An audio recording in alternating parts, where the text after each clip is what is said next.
그러니까요.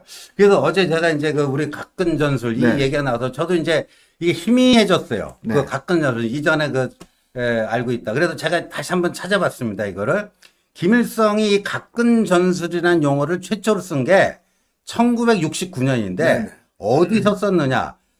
북한이 남파 간첩 공작원 양성하는 곳이 있습니다. 여기가 금성정치군사대학이라는 데요. 금성정치군사대학. 남조선 암약할 고첩들 이런 것도 간첩 공작원 양성소예요. 여기 가갖고 제일 먼저 썼고 제가 방금 전에 우리 현종님 얘기했듯이 1972년에는 북한군 총정치국 소속의 정치군관 양성소인 김일성 정치대학에서 정치대학 졸업식 연설에서 썼어요. 그렇죠. 그때 제일 중요한 부분만 제가 읽어드리겠습니다. 김일성 원문이에요.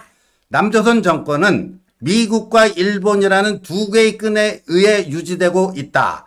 사람이 머리에 쓰는 가시 두 개의 끈 중에서 하나만 잘라도 머리에서 날아가듯이 남조선 정권은 미국이라는 끈과 일본이라는 끈 중 어느 하나만 잘리면 무너지고 만다. 남조선 정권을 타도하기 위해서는 미국과 일본의 두 끈 중에서 어느 하나만이라도 잘라내기 위한 각근 전술을 써야 한다. 요게 김일성의 육성이에요. 진짜 이게 김일성의 육성이고 또 1975년 2월 17일에는 조선노동당 중앙위원회 전원회의에서 또 이 각근 전술의 중요성을 역설을 합니다. 그렇죠. 그러면 우리가 보면요. 한미는 한일에 비해서 굉장히 견고하지 않습니까? 단단하죠. 단단하죠. 북한 아니라 김일성 할아버지가 와도 이 한미 동맹을 어떻게 파탄 내기는 쉽지가 않습니다. 근데 한일은 약한 골이에요. 그럼요. 각근의 한쪽이 굉장히 약해요. 왜? 대한민국의 보수 우파도 일본에 대해서는 불편한 감정을 갖고 있기 때문에 이게 약한 골입니다. 그래서 거기를 때리는 겁니다. 거기를 때리는 건데 제가 이거는 또 조사를 좀 해갖고 왔습니다. 그러면 북한이 왜 각근 전술성에서 반일 선동을 하는가? 그 이유는요. 6.25 전쟁의 교훈 때문이다. 그렇죠. 6.25 전쟁의 교훈 때문인데 지금 서울대 일본 전문가 중에 남기정 교수라고 있어요. 저도 이제 일본 유학 시절에 만나고 좀 교류했는데 동경대학에서 이 한국전쟁을 전공을 했는데 주로 그때 일본이 어떤 역할을 했는가를 이 박사 논문 주제입니다. 이게. 그래서 기지국가라는 표현을 써요. 그렇죠. 미군 기지가 너무 많았기 때문에 일본은 당시에 기지국가. 근데 그때 보면요. 1953년 1월에 일본 내 미군 기지가 몇 개냐? 733개였대요. 733개. 어마어마하군요. 근데 지금 평양에 가면은 평양 지하철이 땅속 100m 밑에 있죠. 그게 왜 그래요? 그다음 북한이 땅굴 되게 들이듯 파는 게 이 6.25 전쟁 때 공습을 엄청 많이 당해갖고 그래요. 한 10,000개 정도 있다고 합니다. 그러니까 그 공군력에서 일방적으로 패했기 때문에 그런데 그 미국 전투기가 어디서 발진을 했는가? 거의 대부분 주일 미군 기지에서 했어요. 주일 미군 기지에서 했는데 그 당시에 100만 회를 출격했다고 해요. 100만 회. 그래서 북한 쪽에 70만 톤의 폭탄을 투하했다는 거예요. 그리고 그다음에 인천 상륙작전 있잖아요. 그것 때문에 우리가 낙동강 전선에서 해방되었고 이제 전세를 역전시키는 거 아니에요. 인천 상륙작전을 하려면요. 미군만 갖고 됩니까? 안 되죠. 한국군, 이 지형 지물과 현지인들을 잘 이렇게 할 수 있는 한국군이 있어야 될 거 아니에요. 근데 한국은 당시 낙동강 전선만 남고 교전 중 아닙니까? 그러면 인천 상륙작전에 투입할 한국군을 훈련할 장소가 한반도 내에 있습니까? 없습니까? 없죠. 그래서 그 8,000명을 어디서 훈련시켰는가? 주일 미군 기지에서 훈련을 시켰습니다. 이게 생생한 역사적 사실입니다. 그다음에 원산 상륙작전 할 때 기뢰 제거해야 되고 미군 수송 원활하게 해줘야 돼요. 그러니까 일본인들이 군인으로 전투 요원으로 참여한 건 아니지만요. 미국 그 원산 상륙 제대로 되게끔 수송하고 뭐 하는데 8,000명의 일본인들이 당시에 동원이 됐었습니다. 이것 때문에 다시 남침을 해도 일본이 미군의 튼튼한 후방 기지로 있으면 안 된다는 게 자기들 6.25 전쟁의 교훈이기 때문에 이 각근 전술을 쓰는 것이다. 우리가 이걸 정확히 알아야 됩니다. 그러니까 우리 지호님이 지금 팩트를 이야기를 해주셨지만 이게 조금이라도 전쟁에 관심 있는 분들은 6.25 때 우리가 어떻게 승리했는지를 좀 알면 일본의 역할, 네. 이게 어마어마하다는 걸 아실 겁니다. 앞으로도 마찬가지지만 일본이라는 나라가 있다는 거는요, 대한민국 안보에 있어서 굉장히 중요한 역할을 합니다. 왜냐하면 이게 후방기지가, 병참기지가 있다는 거거든요. 그렇죠. 그러면 이 군인들이 끊임없이 교대될 수가 있고 새로운 무기들이 들어올 수가 있습니다. 지금 우크라이나가 폴란드를 통해서 지금 무기가 많이 들어오잖아요. 마찬가지예요.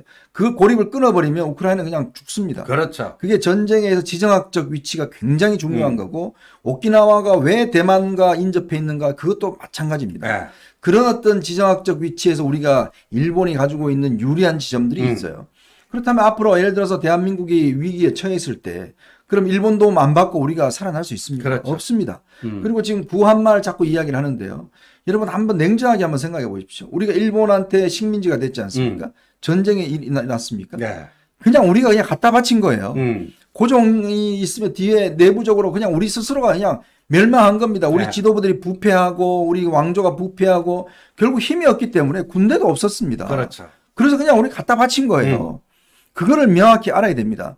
우리 스스로가 강하지 않을 경우는 결국 이렇게 나라가 뺏길 수밖에 없다는 현실이 불과 70몇 년 전에 있었던 일입니다. 그렇죠. 근데 지금 와서 자, 일본은 이제 필요 없다. 우리도 막을 수 있다? 아니요. 한미가 가지고 지금 북한 한번 보십시오. 이번에. 왜 김정은이가 이번에 포트폴리오로 다 발사하고 그 영풍호입니까? 평안북도에 거기서 호수에서 그냥 발사를 해버렸지 않습니까? 근데 그거를 우리가 당시에 우리나라 국방부는요. 이동식 이 차를 통해서 북한이 TE를 통해서 발사했다. 이렇게 발표를 했어요. 예. 그것도 탄도미사일이라 발표했습니다. 탄도미사일이라고. 근데 일본은 어떻게 했습니까? SLBM이다로 일본을 발표했어요. 그렇죠. SLBM. 정확히 본 겁니다. 그렇죠. 그러니까 우리가 못 보는 거를 일본이 정확히 보고 SLBM을 발사했다고 이야기합니다. 나중에 결과는 뭐예요? 일본이 맞았어요. 그러니까 미사일 그 탐지 추적 능력에 이지스함의 일본이 8척이거든요. 네. 우리보다 많습니다. 많죠. 그러니까 미사일 탐지 추적 능력이 우리보다 더 높다는 얘기. 또 제가 제가 그 일본 가서 봤다고 그러지 않습니까? 초계기가 일본이 한 70여 대 넘어요. 지금 100대까지 올라갑니다. 네. 지금 그때 당시 제가 볼 때 70대는 벌써 100대가 넘었어요. 그 초계기들이 날아가면서 결국은 관측하는 게 그런 정도로 관측한단 말이에요. 초계기가 대잠 방어 능력, 대잠 탐지 능력이거든요, 그게. 북한이 지금 잠수함이 70대지 않습니까? 네. 이게 만약에 밀고 내려오면 우리가 무슨 왜 제주에서 하지 동해에서 왜 훈련하냐? 아니 훈련이란 게 실전에서 해야 되지 않습니까? 아니 저기 제주도 가서 하면 뭐합니까? 이 동해에서 훈련 안 하면 그쪽으로 내려오는데. 그러니까 정말 이재명이라는 이 사람이 가지고 있는 머릿속에 가지고 있는 안보의식과 이 상식이라는 게 기가 막히고 이건 아마 지난 대선 때도 증명이 됐습니다. 지난 대선 때 뭐라고 그랬냐면 이 북한 이 미군을 갖다가 점령군이라고 이야기해요. 그랬죠. 카스라테프트 조약 때문에 우리가 한일이 합병됐다고. 그러니까 전시작전권을 그냥 가져오면 된다. 네. 이렇게 또 이야기를 하지 않나. 이게 무슨 검증이 필요하냐. 네. 사드를 흉악하다. 정확하다. 바로 그 이야기를 했던 사람이 이재명입니다. 맞습니다. 지금요, 이번에 북한의 무슨 이스칸다르 등등 하면서 유일하게 북한을 지금 이 미사일을 요격할 수 있는 게 사드하고 SM3밖에 없어요. 그렇죠. 일본은 사드가 없습니다. 또. 네. 우리나라에 있는 게 사드가 한 대입니다. 이거 가지고 지금 북한 미사일을 막아내야 돼요. 이번에 러시아가요, 미사일을 70발 쐈지 않습니까? 근데 우크라이나가 막아낸 게 40발이에요. 네. 그래서 이걸 도저히 딴 걸 못 막아냈습니다. 그래서 오번에 독일이 긴급 회의를 해서 독일이 방공 시스템을 우크라이나에 제공한다고 이야기합니다. 그렇죠. 예. 미사일이 중요한 게 이번에 미사일을 다 거리가 다르게 쏟지 않습니까? 그게 왜 그런지 아십니까? 계룡대, 우리나라 공항 전부 다 이 거리 맞춰서 쏜 겁니다. 네. 그거 일시에 쏘면 막을 방법이 없어요.